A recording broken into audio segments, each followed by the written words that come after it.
I'm Anthony Bachman from All Things Good and Nerdy, a geeky podcast part of the GonnaGeek Network, just like the show you're checking out now. Shows on the network are individually owned, and opinions expressed may not reflect others. Find other fantastic geeky shows at GonnaGeekNetwork.com. Capes on the Couch podcast is for entertainment purposes only. Dr. Issues is a psychiatrist, but he is not your psychiatrist and does not have knowledge of your individual situation. For any personal mental health concerns, please consult your own healthcare providers. For medical emergencies, please call 911 or the designated number in your area immediately. Remember that you are not alone and help is out there.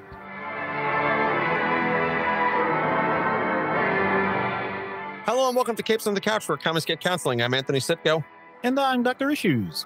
We are back with another Creators on the Couch, or in this case, Creator, singular, on the couch, as we are joined by half of the fantastic team behind Hocus Hocus and Grandma Chainsaw, the effervescent and always entertaining Allen Dunford. Allen, once again, welcome back, buddy. Hey, I'm so happy to be back for my 11th episode. So thank you guys for having me, like always. Yep. Just Allen tonight. No Will, unfortunately. Where is Will? Will is working. Working. Yes. Working. I was going to say, that's a thing. Yeah, sadly. Yeah. So I don't know if we talked about it. Will works in the art gallery here in town, and he has a set schedule, but then he doesn't. So it's one of those things where if they have a show coming up and he has to hang stuff, then he's there making sure all the pieces are labeled and all that stuff. So not quite making enough bank from the Kickstarter to quit the gig just yet. Soon. Hopefully soon. Soon. Working on that. Understood. Well, this is your 6th appearance on the show now. Oh my God. It doesn't feel like it, honestly. Yeah. You're going to get your own category of episodes on our website, like, because they're categorized. And then there's like, we're going to have Creators on the Couch. And then below that, we're just going to have Allen and Will episodes. Yeah. Like, you just want to listen to all the Allen and Will stuff back to back. Yeah, here it is. Yeah, we're season 1. Here you go. Here's the whole from start to finish. So for those listeners who have not been privy to one of the 5 prior appearances on the show, Allen, why don't you just give us a little bit of rundown on who you are and why you're. I don't know why I'm here. I haven't discovered that purpose of myself yet, but that makes 2 of us. Yeah, right. So my name's Allen Dunford. I am the co-writer and creator of Hocus Hocus and Grandma Chainsaw. We've done a couple other comics and short stories and stuff like that, but those are the 2, I guess, well, lack of a better term, the 2 big ones that we've done. But yeah, so we like to try to keep it into the fun, weird, and unexpected genre, and always sprinkle in our own little brand of dark humor and horror in there. And if you haven't already, definitely go back and listen to those first 5 episodes, because they are some of the funniest and also most off the rails creator interviews that we've ever had, because especially as we get more and more accustomed. I think the first one we stayed pretty on the rails because we didn't really know you guys yet. Yeah, I get that. We were playing it safe. Yeah, I get that. Yeah, exactly. Now at this point, it's like, oh, all right, Allen and Will are on. We'll spend 15% of the time talking about the Kickstarter and the comic, and then the rest of the time is whatever else pops into our noggins. Yeah, but that goes before recording. That goes after recording. Yeah. We'll be here till probably midnight. I hope not, because my ass got to go to bed at some point. I'm very tired. I got plenty of work to do otherwise, because paperwork just sucks when it comes to my job, and I'm bad at it. They say in the workforce, paperwork makes the dream work. Right? Is that how it goes? Yeah, it does. Yeah. If you light it on fire, it wonderful. Okay. No, that's the paperwork makes the firework. Oh, okay. I'm so sorry. I get my phrasing mixed up. I'm so sorry. All right.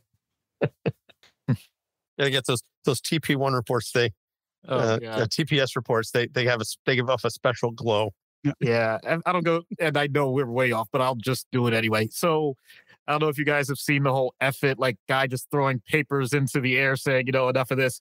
The main problem is with my job, it's like we all do that, and then right afterwards, it's us on the floor picking them up saying, just kidding, I need these. Yeah, just kidding, I need these and this job. Yeah. Yeah. So if you go ahead and pick up those reports, yeah, that'd be great. Basically, I was told I could listen to music at a reasonable volume. I used to have a red stapler on the desk. It was the red swing line stapler. I forget how good that movie is. I used to have an office by the window, and I could look outside, and I would see the squirrels, and I would pretend that the squirrels were married. I'm going to set this building on fire. I specifically asked for a margarita with no salt, and they put salt in my margarita. I could write a letter to your board of tourism. I could have this place condemned. The fact that guacamole. The fact that you are doing the entire thing, I am going to tie this back. So the fact that Mike Judge is responsible for writing something like that, is also responsible for Beavis and Butthead, is also responsible for King of the Hill. You want to talk a wide range of ability and Idiocracy. Yes, crazy. You're right. You're right. Just the reason I say that is it's amazing what your brain can do when you just let it go wherever it needs to with an idea. And I think there is a grain of truth to that with Alan and Will. So, good way to tie it back, Doc. All right. I knew what I was doing. Don't worry. Dang, man, you came in with down the metaphor, man. You started going off with a rail there, man. Kind of like one of them, crazy train there, man. And then all of a sudden come on back and then circle around, and dang, man, you just could make one little big old circle, and it's a beautiful thought, man. I think we broken Anthony. Oh no, I was broken long before this recording started. All right. So we are here for Grandma Chainsaw 2. Mm-hmm. The first issue, which we loved, kind of ended in a very different place than where anybody saw it coming. And again, we spoke about that when we recorded the first episode. Now we're here, and Doc and I have had an opportunity to see at least the first handful of pages from the sequel, or issue 2. And it picks right up where issue 1 leaves off, and it is just as bonkers as one would expect. Yeah, we hoped that we blended it well, right?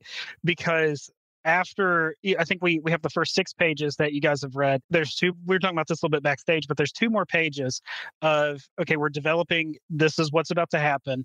And then that page, they finally go into the house.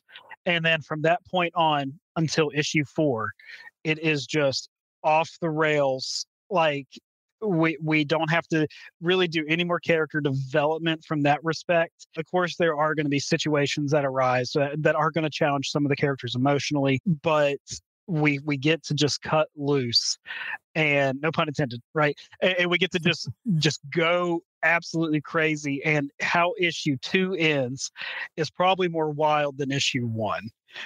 And I just can't wait for you guys to see it. That is a high bar to set. Yeah. I'm scared and excited. Uh-huh. Now, and a little aroused. Yeah. Hey, I get it, right? So I think I'm going to say this because I know Anthony has this idea, and I know I've thought the same thing, but Anthony says it much better than I do.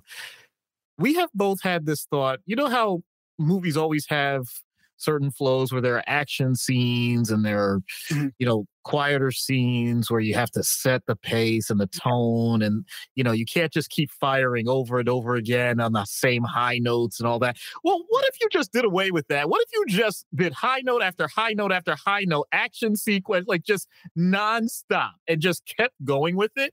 So when you say things like that, I start thinking to myself, like, you already had some interesting things happen. You've already introduced what clearly are some, let's just say, neurodivergent and unique people that are trying to handle this situation. That was the best way to word those people.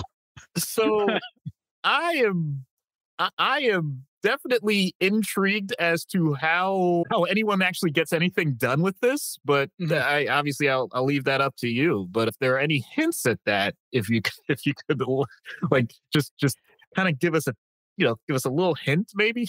Right. So just need a little hit, just a little bump to keep me going. Okay, yeah, I'll give you. First one's always free, right? So what we did with the series, and this was something that we had to sit down and really think about, because again, you can have too much of a good thing. And if you do have too much of a lot, then it's weird at how much it equates and turns into your brain as it's only just a little, if that makes sense, right? Because you're used to having that high, and then it's just pulled right out from underneath your feet. And then it's like, oh, well, where do we go from here? I don't really care anymore, right? So what we really tried to do with this thing was really set it up and just have fun and just be absolutely crazy, but also have those lulls, like you said, Doc. So, at the beginning of issue 3, we have a lull because of how issue 2 ends. We have our lull, and then we set up the pace then going forward. And I think it's a good way to do it. And I think as a creator, we've kind of learned that and found our pacing, especially with Pocus. And I'm sure we'll get into how Pocus has kind of changed as the series has progressed. We like using the opening pages to set the pace. Like, even though Grandma Chainsaw 2, those are the opening pages, they're still really fast paced and still crazy, but we still got the point across for this is what we have to do. And these are our characters. So now once they actually make it into the house, it's game on. Like, we get to have fun. With this series, it's so hard to talk about and so hard to tease, because I feel like if we give anything away, it's going to give away the ending, because the ending, it's weird because it's not what you expect. But then when it happens, you're going to be like, oh, duh. Right. And of course, it was something this just kooky. Right. Yeah, there's a shot of Grandma Chainsaw very early on in these pages, and she's engaging in some knitting. Yeah, it's knitting. That's what we're calling it. Yeah, we'll call it knitting, cross stitching, perhaps. Yeah. Oh, definitely. Yes. See, that's the thing. It's definitely stitching. Yes. So it was funny stitching because involved. Stitches. Yeah. After we did the first issue, right? We didn't plan for it this way, but it's just kind of like how it happened. So we did the first issue, and we have the blood splatter that says Grandma Chainsaw Chapter 1. Then we were like, or Part 1, and then we're like, man, let's just see what we could do for Part 2. And we did the knitting of the skin. And then in Part 3, we were like, okay, well, we have to step it up. And the title page for that one's going to be, it's cool. Okay. Yeah, it's cool. Nice. You stepped it up from that. Oh, okay. Yeah, and this isn't like me trying to be that guy, but I don't know what we're going to do after that for issue 4 yet. All right. Because issue 3 is so metal for what we do with it. Wonderful. Yeah, all right. Wonderful. All right. I see, it's like I call and I raise. Yes. But yeah, Okay. So with where the series is going so far and the feedback that we have received from Grandma Chainsaw, it was better than what we expected, honestly, because we felt like it was so high concept, but it just seems like people are just gravitating toward it and having fun. And it's kind of cool whenever we launch it, and then we're getting messages from people being like, finally, I'm so excited. Right. I think that's when, as a writer and as a creator, that's when, even if you have one person just message you and say, thank you for making a second issue, that's when you're just like, okay, I'm doing something right. Yep. Yeah, it is definitely a high concept, to be sure, especially with the twists that you take it at the end of the first issue. And so I'm very much looking forward to seeing where the rest of this goes now that we've kind of established at least these rules.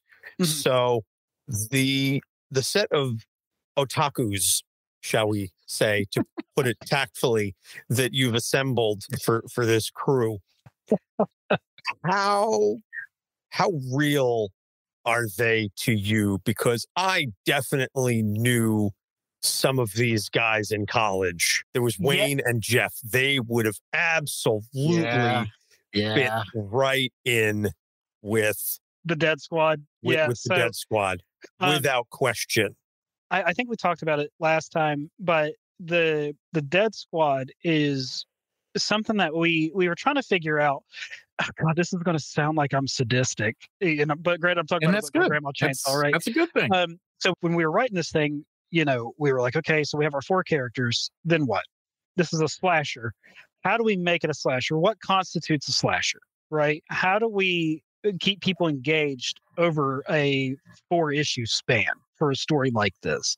And we're like, okay, well, obviously we have to introduce new characters. Who are these characters going to be? And how can we make them fun and still somehow fit into this world? Will's idea was originally, he's like, well, let's just have like demon hunters, and like maybe they're like good old boys, and they drove in on their pickup truck and they have like shotguns in the back of their truck. And I'm just like, yeah, that's a really good idea. And we were developing it, and then we got to the point where we're like, it's not too boring, but it's not where we feel like it could be. And then I was like, why don't we make them like AV Club rejects type deal, right? And then that's where the Death Squad came about. We're like, okay. And then the ideas started flowing, right? Let's make them only use their gamer tags. Let's take that couple that everyone hated to be around and put them in there because they're just so disgustingly obsessed with each other.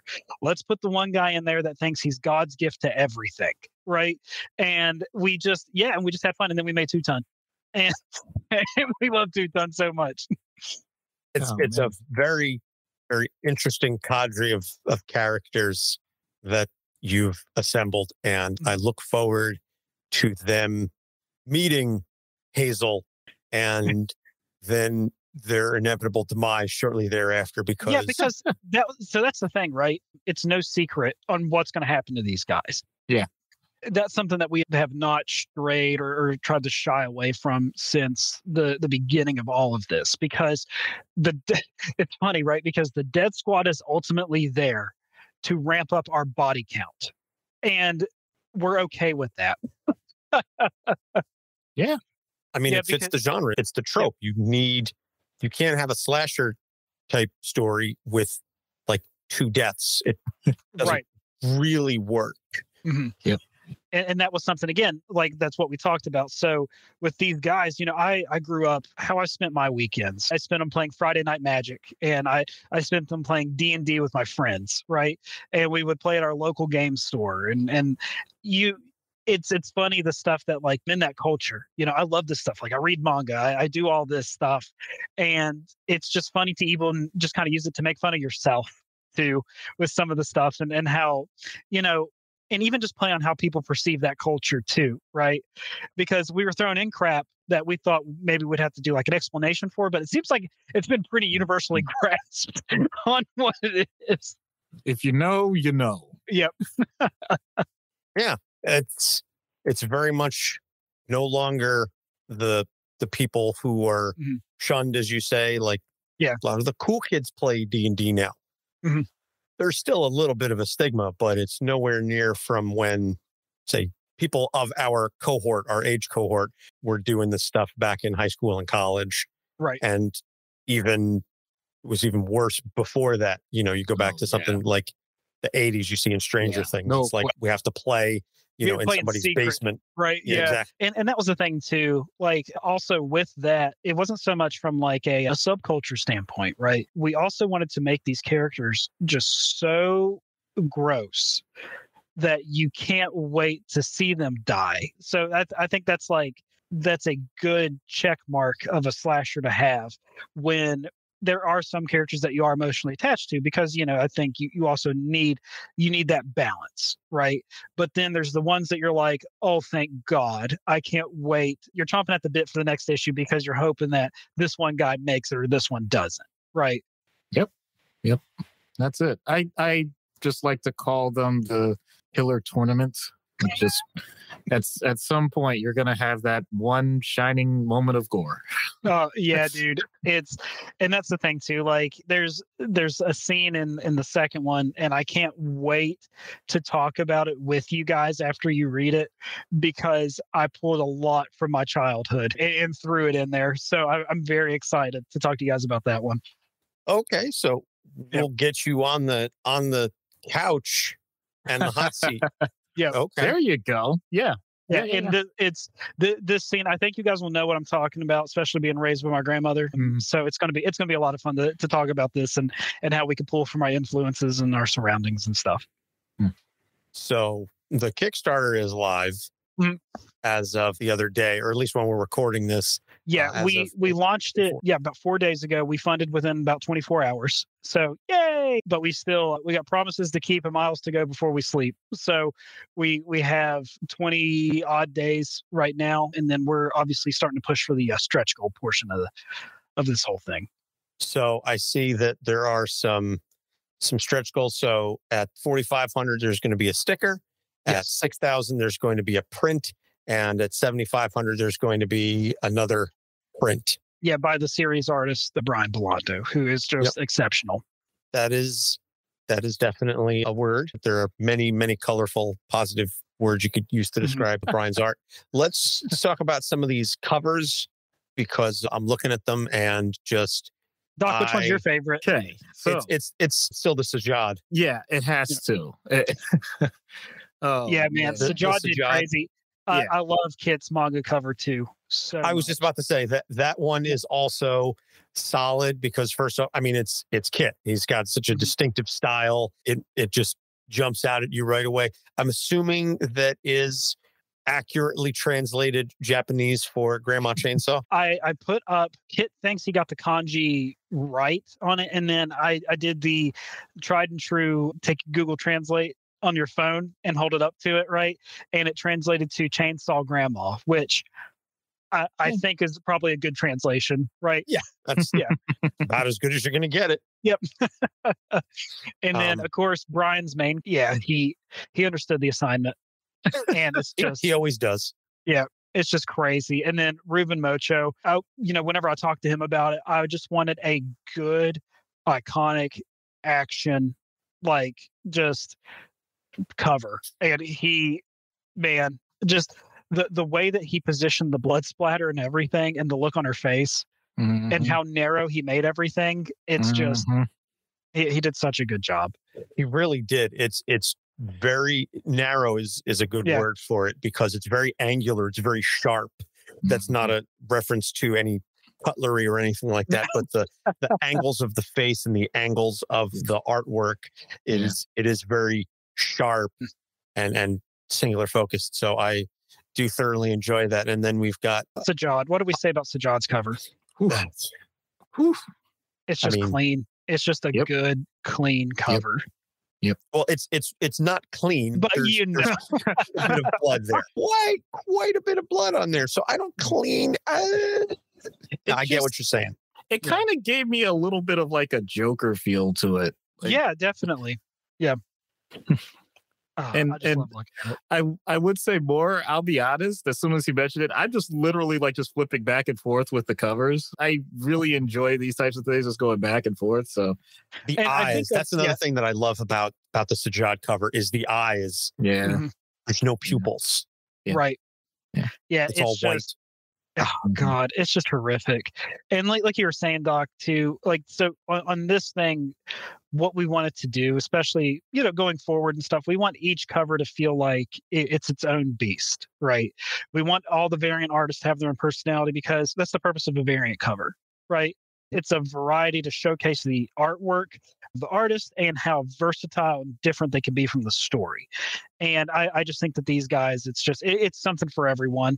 And it's kind of like what we did with Pocus 5. Like, I love Sajad's cover for that too, because it looks drastically different from this one. And he did such a good job, man.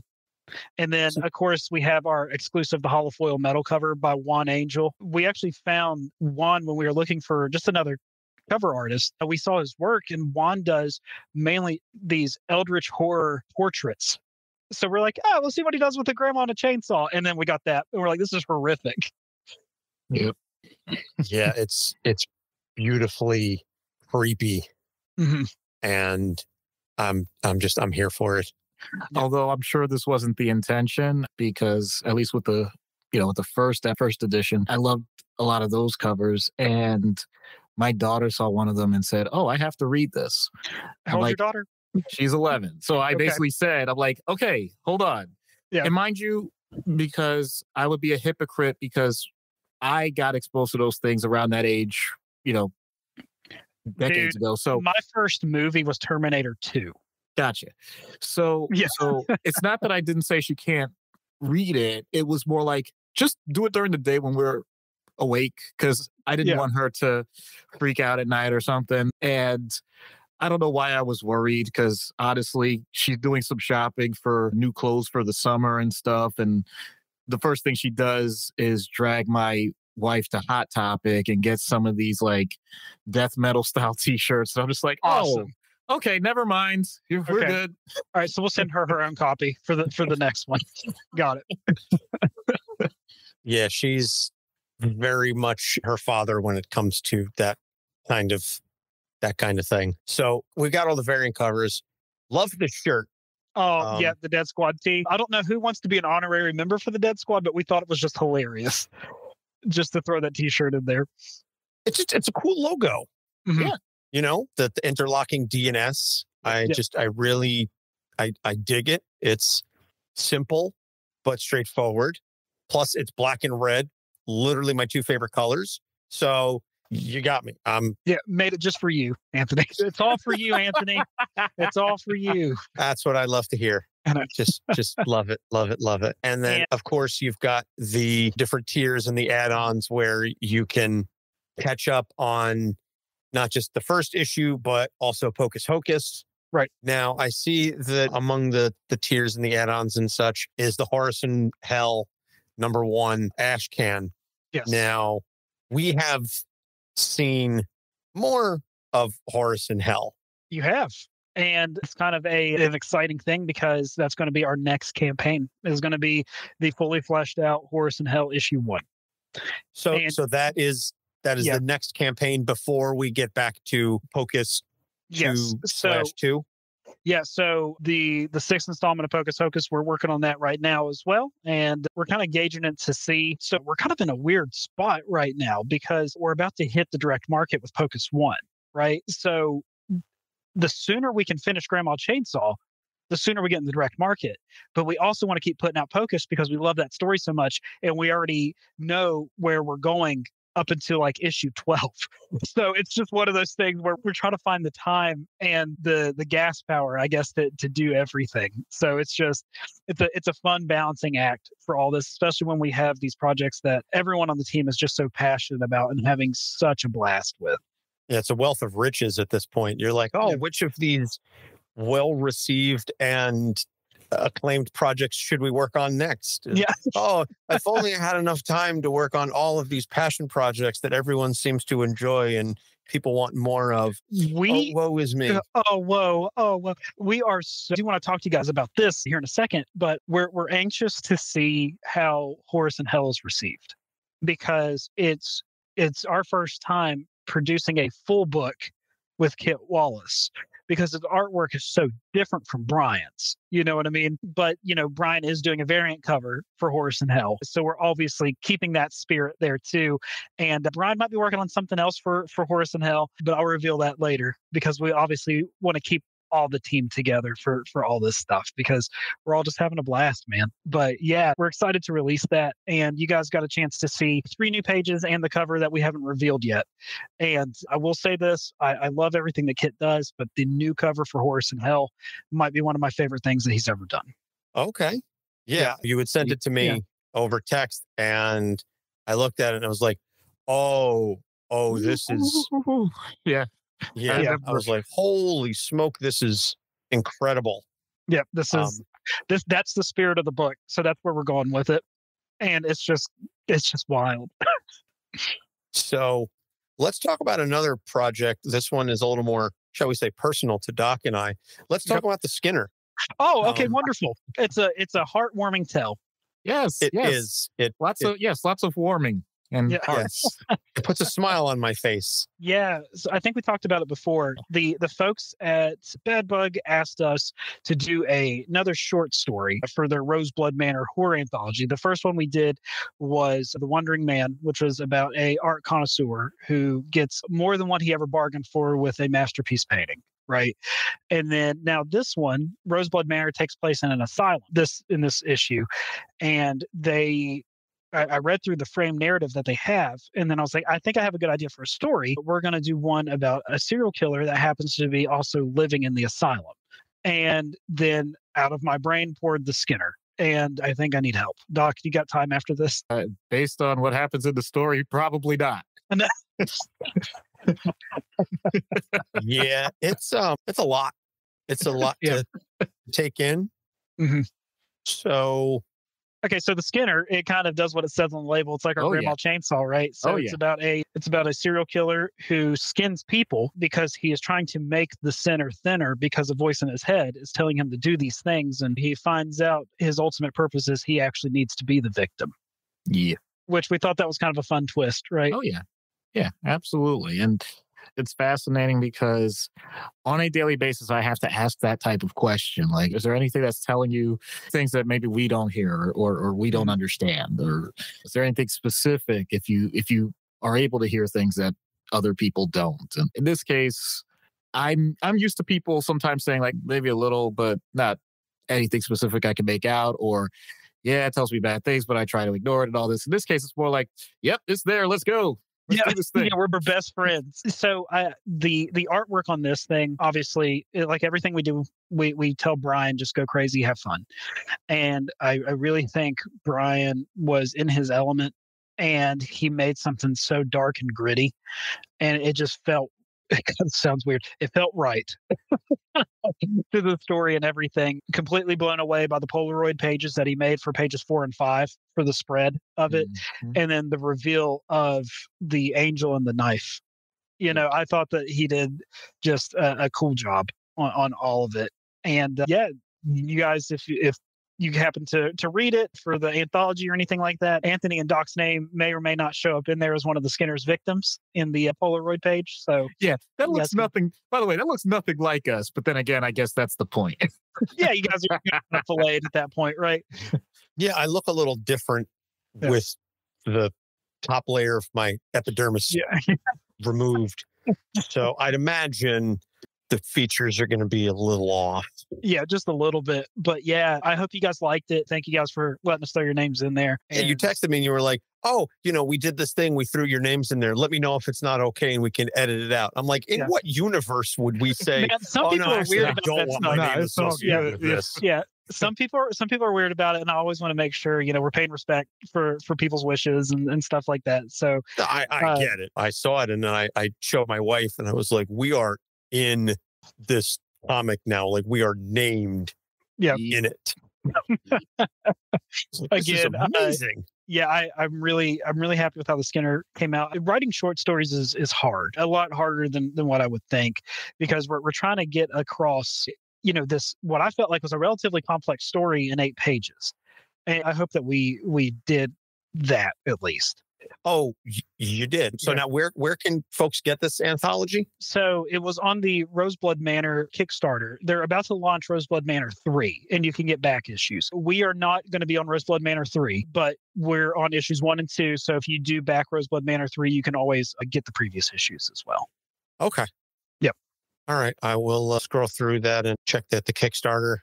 So, after I get done backing Grandma Chainsaw. Grandma Chainsaw number 2. As always at this point now, it's like, okay, let me get some, a variant cover. Obviously, I don't need all of the, I don't need to catch up on the entire library. Right.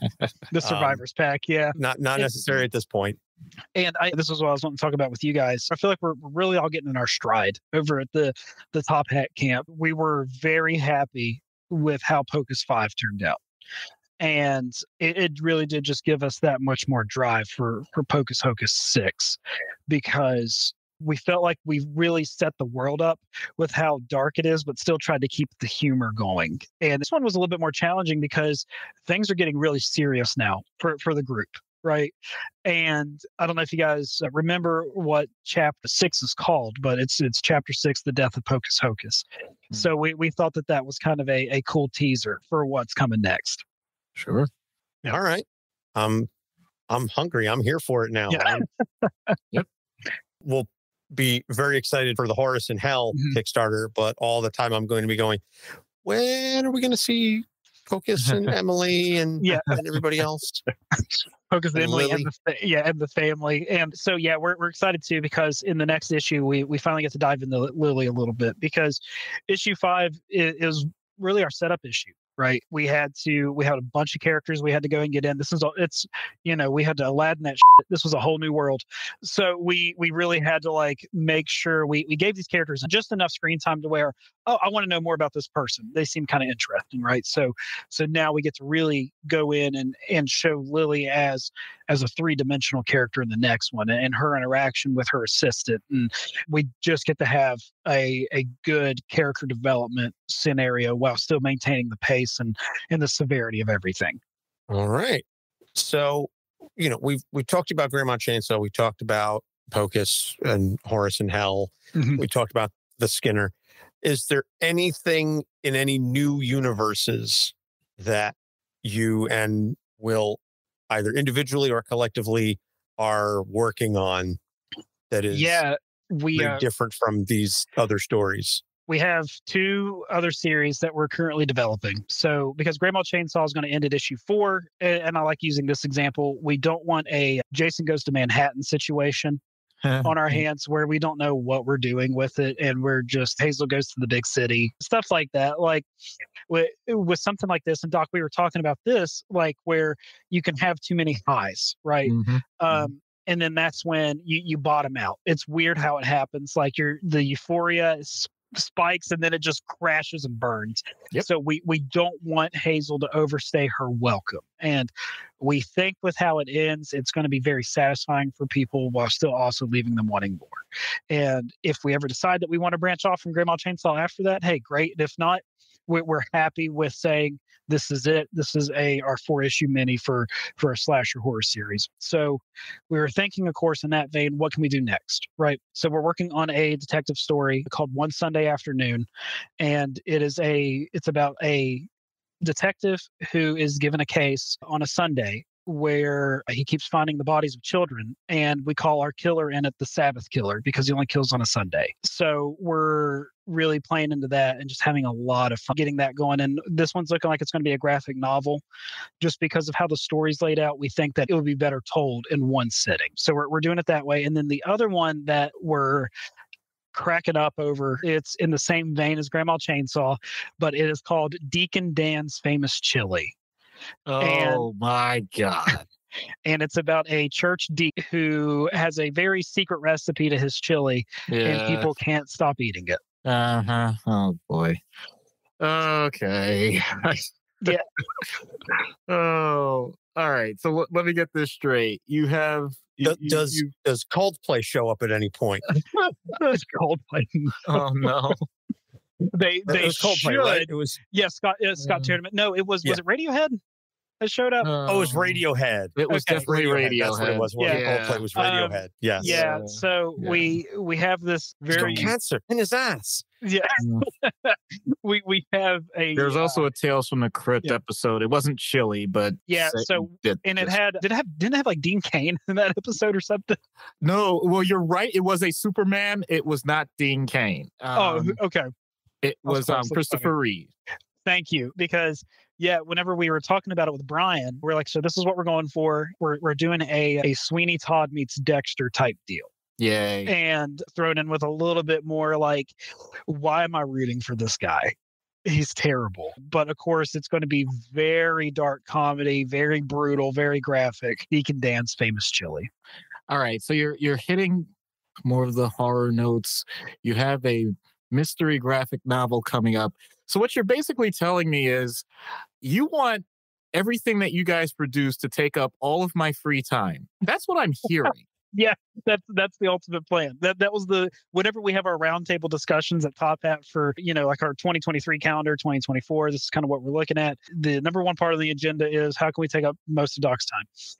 But in all seriousness though, but in terms of demographic, like you're hitting the types of notes where you pull people in, and that's an impressive thing to do, and making sure that it stays varied enough. And I definitely appreciate you pointing out that you don't want any one character or series to wear itself out. Mm-hmm. So I really do appreciate that. That way I don't have to groan when I hear about 3 more Star Wars movies, but that's a little off topic, and I don't know how Anthony feels about that, but whatever.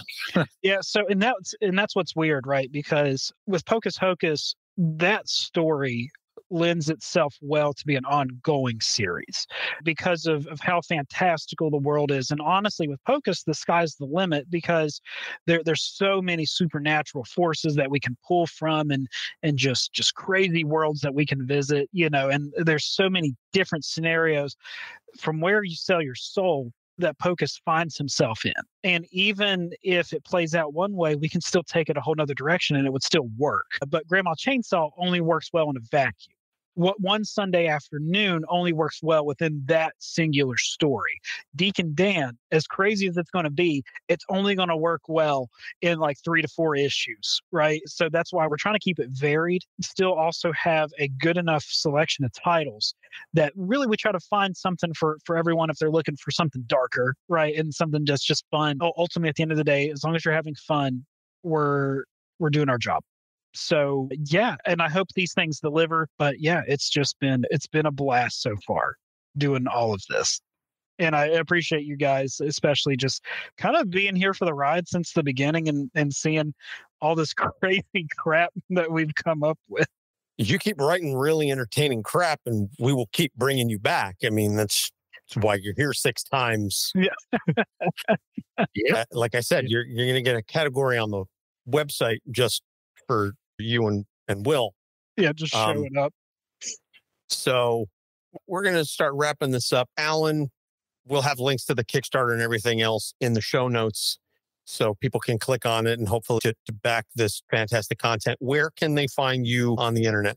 Yeah, so you guys can find me on Twitter at Chaps of Fury. And, honestly, following us on Kickstarter. And our Substack is thetophatstudios.substack.com. That our newsletter is obviously easiest because we won't blow up your inbox. If we have something going on or just some artwork we want to show off, we'll send it over to you and you can check it out and have fun with it. Awesome.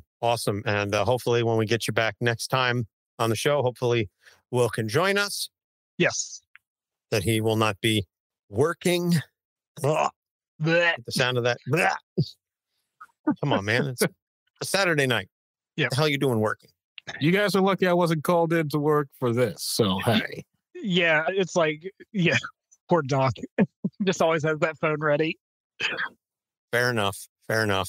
So that's going to do it here. As always, you can find all of our episodes on our website, capesonthecouch.com. We are on Instagram, Twitter, TikTok, and Facebook at Capes on the Couch. This episode is going to be released while the Kickstarter is still live, so you'll have plenty of time to go ahead and back this fantastic book. This episode comes out. You will also have time to get your tickets for PoochieCon, which What'd is... you call me? We will be making our first panel appearance at PoochieCon in Atlantic City on May 14th. So May 13th and 14th, you can go to PoochieCon.com. Again, we'll have links to that in the show notes as well and get your tickets there if you are in the New Jersey, Pennsylvania, Delaware area and can travel to Atlantic City and see Doc and I give a live panel presentation for the first time ever. We will be talking Vash the Stampede from the Trigon series. So can't wait to bring that to everybody's ears. And if you are likely not going to be able to make it to the convention, don't worry. We will be recording it and releasing it as an episode at a later time. But very much looking forward to getting into manga for the first time ever as a show. Doc has been kind of poking and prodding here and there like a velociraptor, testing the weak spots in the fence to see where he can break through. And with this convention panel appearance, I finally turned to him and I said, all right, it's a very anime and manga heavy con. Let's do go. this. Let's do this. Who should we do? And he was like, my body is ready.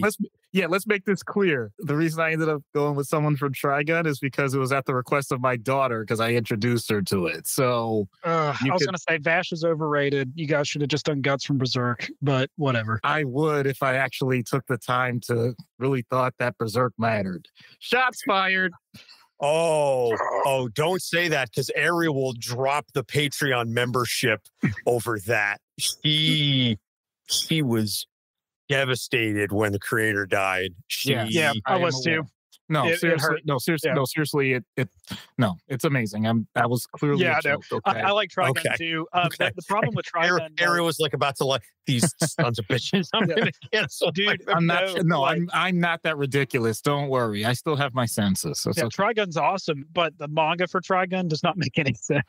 Right. That's It's So- wild how so- much sense it doesn't make. yes. I'm aware, and I was explaining the differences to my daughter, Yeah, and the anime is awesome. that's what I'm saying. I'm like, Yeah. she watched the anime, and I said, Yeah. you know, and as I'm going through, I'm like, you have no idea how much simpler this is. Yeah. Because I did it backwards. I got introduced to the manga first, and I didn't like it. And Well, I did it that way though. I watched the anime and I was like, "This is awesome! I can't wait to read the manga." And I picked this manga. I was like, "What the hell is happening? Like, this doesn't make any sense." because it's filler, you know. But Yeah. anyway, I'll leave it. at that. But yeah, this is a whole nother episode. Yeah, Yeah, now I'm like, oh, I wanted to read the manga because I was like going to the source material, and now you're leaving a very just bad don't- taste. This in is my one mouth. of those rare moments. You guys have heard it here on Capes on the Couch. Don't read the book. Just watch the. I still, well, with Anthony, because he asked me, oh, well, what can I have it? I'm like, I still have it somewhere. I can't find it. But I do have the anime if you want it. So I'll get there. We got a month, so we'll figure it out. But this could go on for forever. But in any case, Alan, thank you as always. Give our best to Will, and hopefully he didn't drop any paintings in the gallery tonight. And tell him, you know, he was missed, and we'll catch him next time. Well, Doc, thank you guys again. as always, Doc, anything else you want to toss in? not really. When you consider we've been talking about murderous grandmas, a lot of supernatural stuff, serial killers, detective mysteries, and all of that, I'm just gonna have a great night's sleep because, you know, I could die happy right now. I bet you could. And it would probably be at the hands of someone who wants to see you do harm. For Doc Issues and Allen Dunford, I'm Anthony Sitko. Thanks for listening, and we will see you soon. Capes on the Couch podcast is for entertainment purposes only. Dr. Issues is a psychiatrist, but he is not your psychiatrist and does not have knowledge of your individual situation. For any personal mental health concerns, please consult your own healthcare providers. For medical emergencies, please call 911 or the designated number in your area immediately. Remember that you are not alone and help is out there.